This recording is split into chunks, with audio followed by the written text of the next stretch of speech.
علی کو وہاں کوئی تکلیف نہیں ہے، کوئی پریشانی نہیں ہے، لیکن جناب ابو بکر صدیق رضی اللہ تعالیٰ عنہ کو کتنی پریشانی ہے. اور صرف آپ کو پریشانی نہیں ہے، آپ کی بیٹی بڑی اسما، اس کو پریشانی ہے. ابو جہل پوچھنے کے لیے آیا کہ ابو بکر کہاں ہیں، آگے بھی صدیق کی بیٹی تھی. تو اس نے ابو جہل نے حضرت اسما کو تھپڑ مارا. وہی اسما کھانا بنا کر غار ثور میں دے کر آتی تھی. آپ کا بیٹا وہ بھی آپ کی خدمت کر رہا ہے، اور آپ کا غلام عامر بن فہیرہ وہ بھی خدمت کے اندر ہے. سارا کنبہ، سارا خاندان حضور علیہ السلام کی جیسے خدمت ابو بکر نے کی، اور آپ کے ساری آل اولاد بھی حضور کی خدمت کے اندر مصروف.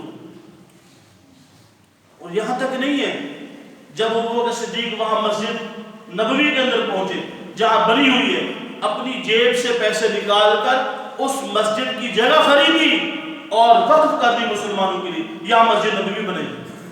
وہ صدیق کے پیسوں سے جگہ ملی. اور ابو بکر صدیق رضی اللہ تعالیٰ عنہ عظیم ہستی ایسی ہیں کہ ابو بکر صدیق رضی اللہ تعالیٰ عنہ کے بارے میں اللہ کے نبی نے جو فرمایا مرو ابا بکر فلیصلی بالناس، کہ میرے مصلی پر ابو بکر کو کہو کہ نماز پڑھیں. حضرت عائشہ کہنے لگی میرے ابا جان تو بہت رقیق القلب انسان ہے، نرم دل کے مالک ہیں، آپ حضرت عمر کو فرما دیں، بہادر ہے، حضرت عمر آ کر آپ کی جگہ پر نماز پڑھیں گے. اللہ کے نبی نے کیا فرمایا؟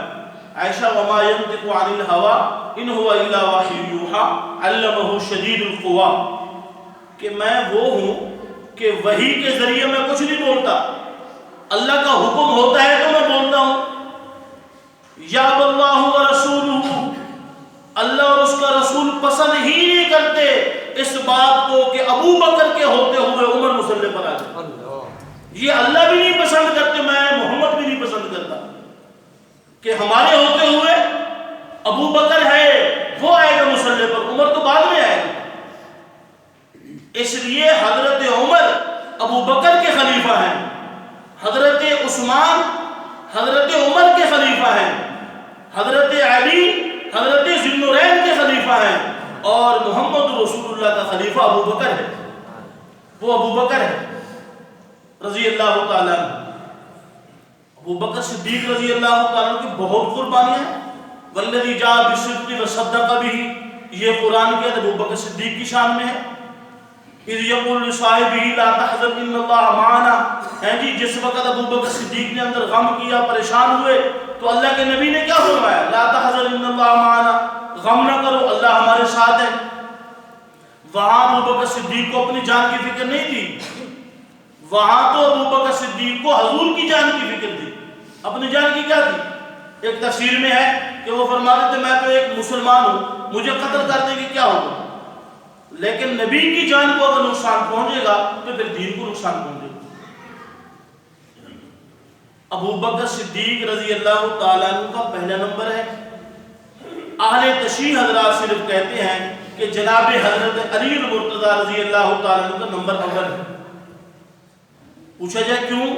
وہ کہتے ہیں کہ حضرت علی حضور کے داماد ہیں، اگر داماد ہونے میں پہلا نمبر ہے تو پھر حضرت عثمان تو دوہرے داماد ہیں. علی کے گھر میں ایک بیٹی ہے تو حضرت عثمان کے گھر میں تو دو بیٹیاں ہیں، پھر ان کو خلیفہ اول مانو.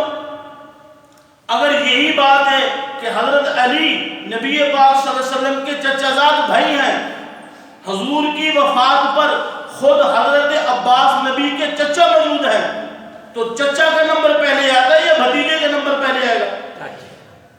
اگر یہی بات ہے کہ رشتہ داری کا لحاظ کیا جائے تو پھر چچا موجود ہے وہ خلیفہ اول نہیں، دوسرے داماد موجود ہیں وہ خلیفہ اول نہیں. تو حضور علیہ السلام کے اور بھی تو چچا زاد بھائی تھے، ابن عباس ہے، عقیل ہے، جعفر ہے، یہ سب حضور کے رشتہ دار ہیں، وہ خلیفہ نہیں ہے. حضرت علی خلیفہ کیسے ہے؟ تو خلیفہ اول صرف ابو بکر صدیق ہے اور کوئی نہیں.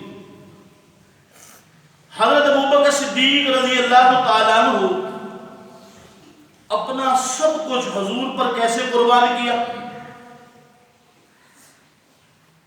تبوک کے موقع پر آپ رضی اللہ تعالیٰ عنہ نے گھر کے اندر جو کچھ تھا سب حضور کے حوالے کر دیا۔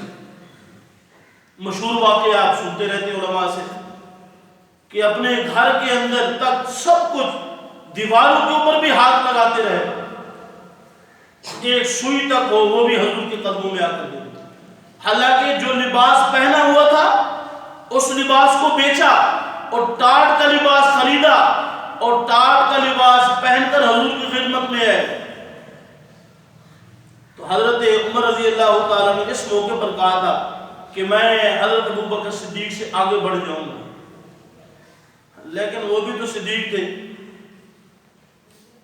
تو جب اللہ کے نبی نے سوال کیا کتنا لے کر آئے ہو اور کتنا چھوڑ کر آئے ہو، تو حضرت عمر یہاں کہنے لگے میں ابوبکر سے آگے نہیں بڑھ سکتا۔ کہا جی آدھا لے کر آیا ہوں، آدھا آپ کے لیے بچوں کے لیے چھوڑ کر آیا ہوں۔ ابوبکر صدیق سے جب پوچھا تو فرمایا اللہ اور اس کے رسول کا نام گھر میں چھوڑ کر آئے ہوں، باقی سب کو لے کر آئے ہوں۔ تو ابوبکر صدیق رضی اللہ تعالیٰ عنہ کی ذات مبارکہ کا وصال کا دن ہے 22 جمادی الثانی، ابوبکر صدیق کی وفات کا دن ہے۔ مسلمانوں کو اپنے امام اول کی اتنی تو تعریف معلوم ہونی چاہیے کہ ابوبکر ہے کون، ابوبکر ہے کون۔ اہل تشیع کو اپنے 12 اماموں کا نام، ان کے نسب، ان کو سب کچھ ازبر یاد ہوتا ہے۔ اہل تشیع کا ایک بچہ بھی ہمارے اچھے خاصے مسلمان کو پریشان حل کر دے گا۔ ہمیں پتہ نہیں صدیق کون ہے، آپ کو صدیق کیوں کہتے ہیں؟ معراج کی رات میں جس وقت اللہ کے نبی تشریف لے گئے تو وہاں جبریل امین سے کہا کہ میری اس باتوں کی کون تصدیق کرے گا؟ وہاں حضرت جبریل نے فرمایا تھا یصدقک، کہ آپ کی ان باتوں کی تصدیق ابو بکر کرے گا۔ بس کہ ساری قوم آپ کو جھٹلا دے تو ابو بکر تو ہیں، وہ آپ کی باتوں کی تصدیق کریں گے۔ تو ایسا ہی ہوا۔ ابو جہل نے خود ابو بکر صدیق سے پوچھا تو ابو بکر صدیق نے کہا اگر یہ میرے نبی کا واقعہ ہے تو پھر سچا ہے۔ تو حضور سے بھی ملاقات بھی نہیں ہوئی ابو بکر صدیق، تو اس لیے آپ کو صدیق کہا جاتا ہے، آپ کو عتیق کہا جاتا ہے۔ اللہ کے نبی، عتیق کا معنی ہوتا ہے جس کے نسب کے اندر عیب نہ ہو، جو حسن جمال کا پیکر ہو، اس کو عتیق کہتے ہیں۔ ترمذی میں حدیث ہے، اللہ کے نبی نے فرمایا انت عتیق اللہ من النار، عتیق اس کو بھی کہتے ہیں جو جہنم سے آزاد ہو۔ تو ابو بکر صدیق کو عتیق کا لقب اللہ کے نبی کی زبان سے ملا، اور صدیق کا لقب اللہ کی طرف سے، جبریل کی طرف سے اور رسول اللہ کی طرف سے ملا۔ اور آج بھی آپ محمد رسول اللہ کے روزے کے اندر مدفن ہیں۔ منہا خلقناکم وفیہا نعیدکم ومنہا نخرجکم تارۃ اخری۔ اس آیت کی تفسیر میں مفسرین نے یہی لکھا ہے کہ جو جہاں سے مٹی سے بنایا جاتا ہے اس کا مدفن وہی ہوتا ہے۔ علماء نے فرمایا جس مٹی سے آقا کا خمیر بنا، وہ بچی اس سے ابو بکر کا بنا، وہ بچی اس سے عمر کا بنا، اس لیے تو قبر مبارک ساتھ ہے، اس لیے تو قبر اطہر ساتھ ہے۔ اور قیامت والے دن اللہ کے نبی صلی اللہ علیہ وسلم نے فرمایا کہ جب میں اٹھوں گا تو میرے دائیں ہاتھ میں ابو بکر کا ہوگا، بائیں ہاتھ میں حضرت عمر کا ہاتھ ہوگا، ہم یوں اٹھیں گے۔ اور آپ نے ایک موقع پر فرمایا میرے 2 وزیر آسمانوں کے اندر ہیں، ایک کو جبریل ایک کو میکائیل کہا جاتا ہے، اور میرے 2 وزیر زمین کے اوپر ہیں، ایک کو ابو بکر کہا جاتا ہے، ایک کو عمر کہا جاتا ہے۔ تو یہ دونوں وزیر آپ کے سسر ہیں، حضرت ابو بکر بھی سسر، حضرت عمر بھی سسر ہیں، اور حضرت عثمان آپ کے داماد ہیں، حضرت علی بھی آپ کے داماد ہیں۔ ہندوستان کے اندر ایک شیعہ عالم تھا، وہ مصر سے بہت دور سے آیا، پتہ نہیں ایران سے کہاں سے آیا، ہندوستان کے اندر ایک عالم سے مناظرہ ہوا اس کا، اور اس نے کہا حضرت حسین کا وہ مقام ہے کہ 40